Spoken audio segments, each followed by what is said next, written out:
Welcome back. If you just joined us, you're watching the news at 10 and live on Channels Television, reaching you live from Lagos. A quick reminder of our top stories now. Senate passes the Public Holiday Act Amendment Bill, recognizing June 12 as the new Democracy Day, replacing May the 29th.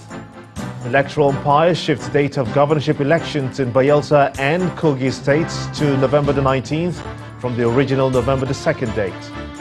Political scientists examine the significance of June 12 for Nigeria's Democracy Day.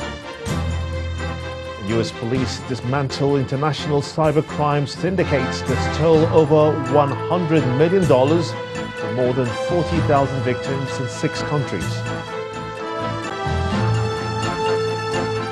ChannelsTV.com has more information for you, and in youtube.com/channels where you can watch our videos. You can also watch us on your mobile device via your browser or download the Channels TV app for Android and iOS devices from their respective stores. Besides giving you access to news and updates on the go, the Channels TV and Channels 24 app have an eyewitness feature that you can use to share those pictures, videos, or news of happenings around you. Just install the app, then tap and swipe to reveal the menu and follow the instructions. It's been a day of Thanksgiving at the International Conference Center, Owerri, in Imo State, as Governor Rochas Okorocha celebrates his achievements in the past 8 years. In his State of Imo address, the governor pointed out that though he met only a few completed projects on resumption at the helms of state affairs, he has built over 1,000 additional ones. Our correspondent Pt.2 reports. The main hall of the Imo International Conference Center in Owerri, the Imo State capital, is filled to capacity with Imo indigenes from the 27 local government areas of the state to witness this two-in-one event. The Imo Day of Thanksgiving and the State of Imo address by the State Governor Rochas Okorocha.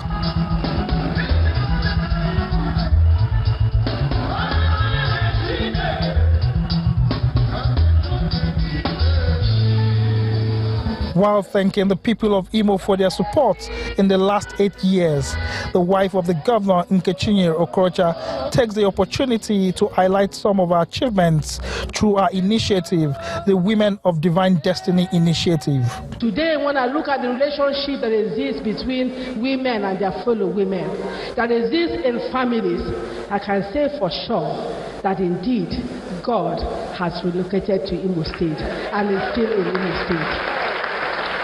His Excellency capped it all by saying, Imo must be better. And today, we can testify that indeed, Imo is better. For Governor Okorocha, he recounts some of the notable projects executed under his stewardship, but the one closest to his heart is the free education policy, which covers from primary to tertiary level. I have built over 1,000 projects, and these 1,000 projects are all commissionable projects. Take for instance, this government built 564 upstairs 12 classrooms in every ward in Imo State. The first thing I did in Imo State was to declare free education.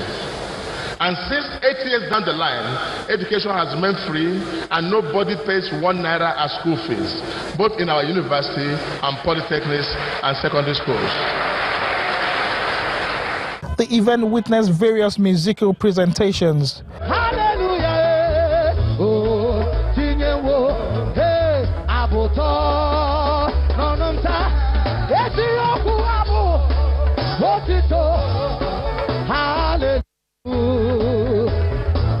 With few weeks to the end of the Okorocha-led administration in Imo State, the government promised to commission more projects like the cargo section of the Sam Mbakwe International Airport, new prisons and police headquarters built by his administration.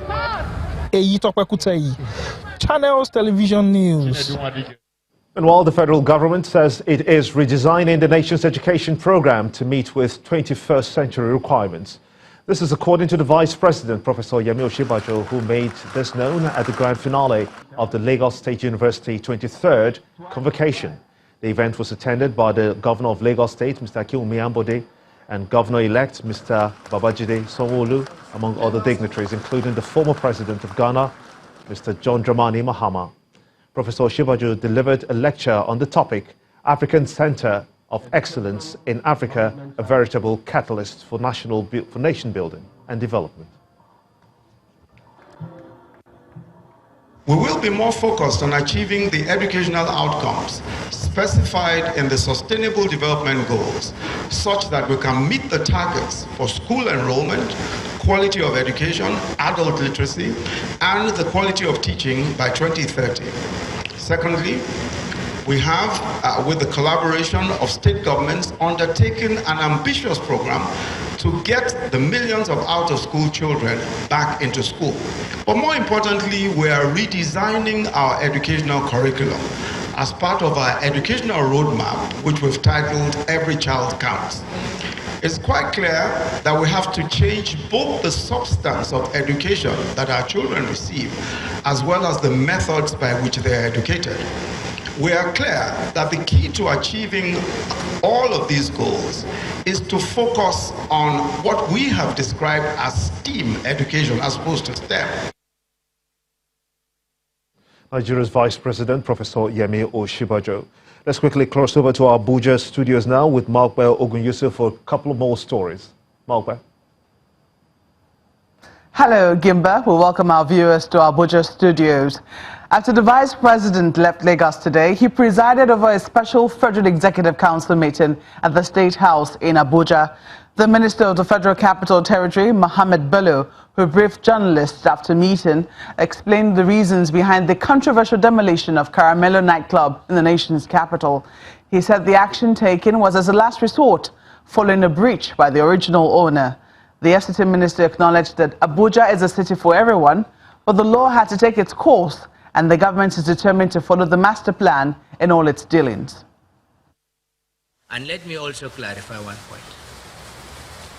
Even if you get a land, the purpose clause is very clear. Any transaction you do on land, whether it is lease, whether it is hire, whether it is sale, is all governed by rules and regulations. If the situation is as you just described now, even as you described it, it was wrong, because you do not sublease or even lease out a property meant for a clinic to be converted into a nightclub without getting the right approval. So it's all a matter of process. And it's not as if bulldozers will just go and start demolition. It's not done anywhere, even in the FCT. And I'm quite interested also with the way I see the feedback from the wider community. I have had cause to discuss with many of your colleagues where many people felt that this minister has not been demolition. As a matter of fact, it's not demolition, so it's not working. It's due process, brother. If you check the records, you will be surprised how long it took to reach that painful decision of having to demolish that. As a matter of fact, all the regulations were there. That property is no longer owned. It has reverted to government. Because it's very clear. Check any CFO, you will see the conditions. If there's a flagrant abuse and there are efforts to correct that abuse, it's not done, it reverts back to government. So this is how it is. But I want you to be rest assured that for every demolition you see, maybe 100 were saved. So what I just request the general public, particularly our citizens, is that everything in Abuja is governed by law. Now, in the legislative arm of government, a bill seeking to establish the Southeast Development Commission has killed second hearing in the House of Representatives despite stiff opposition by some lawmakers. The bill was previously introduced in the House but failed to scale second reading and was defeated in a voice vote. But after it was passed by the Senate, lawmakers again debated the bill for over 3 hours before the vote was taken. Our correspondent Lanre Lasisi has a report. As lawmakers gather for the last plenary session of the week, there is no hint of the heated debate that is to come. Honorable colleague, the bill be now read the third time. The bill, which is the third one to be considered, is for the establishment of the Southeast Development Commission, and the bill is coming after it was passed in the Senate. A bill on a similar issue was rejected by the House 2 years ago. The debate is passionate and heated. Where I come from, the Northwest, is now more devastated, even than the Northeast. And then we should not begin to consider that there should be commission for every zone. Therefore, I will want to plead without any sentiment attached, that this bill should not go. It's not a bill that is based on sentiment. It's based on the realities on the ground. I know very clearly that in the Southeast, there are serious environmental challenges. No one is referring only to the events of the Civil War. Please, they deserve it. They are in need of it. And we have a responsibility as elected officials to rise above ethnic or narrow sentiment and get this bill passed. It's a responsibility that we must do today. If we fail to do that, it will come back to haunt us. 3 hours later, after all is said and done, it comes down to the vote. Honorable colleagues, the question now is that the bill be now read the second time. Those in favor of the motion say aye. Aye.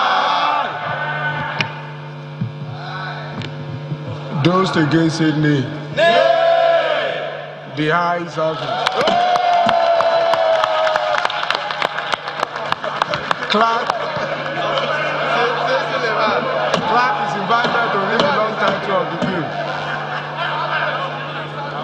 Honorable Speaker, honorable members. So after coming up on the floor for the second time, the bill finally scales this crucial point on the floor of the House of Representatives. From this point, it will be to go to the Committee of the Whole, where it will be considered and approved before being passed for the third time.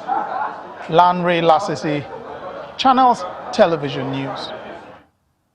And at the judiciary, the Supreme Court has fixed May the 24th this year to deliver judgments in pre-election appeals emanating from the Zamfara State All Progressive Congress primaries for the just concluded elections. Justice Tanko Mohammed, the acting Chief Justice of Nigeria, fixed the date following a passionate appeal that the Apex Court considers the judgment before May 29 to prevent a constitutional crisis in Zamfara. Our correspondent Amaka Okafor reports.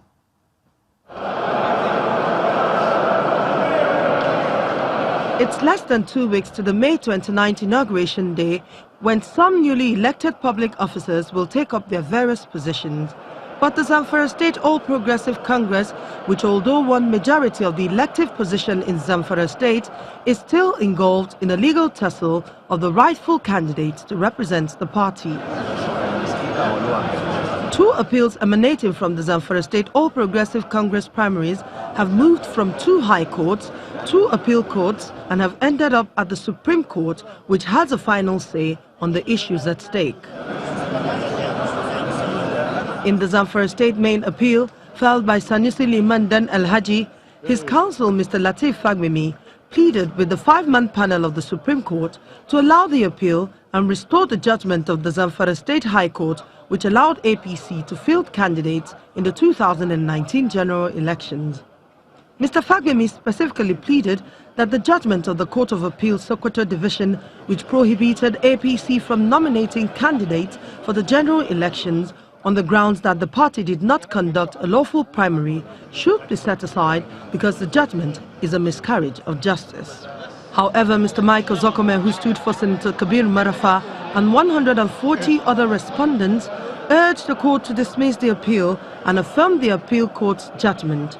The position of Mr. Zokome was adopted by the Independent National Electoral Commission through its counsel, Mr. Tanimu Inuwa, who also asked the Apex Court to dismiss the appeal for lacking in merit. After taking everything, the matter is now stands adjourned to the 24th day of May for judgment, and also ruling in respect of all the applications that were moved.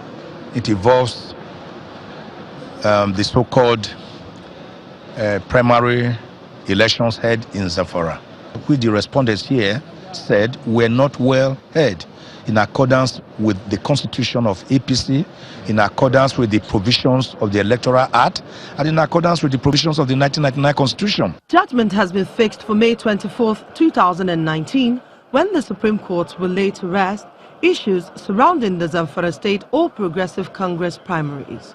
Amaka Okafor, Channels Television News. When the News at 10 returns, Renaissance Capital makes case for diversifying Nigeria's economy to drive inclusive growth.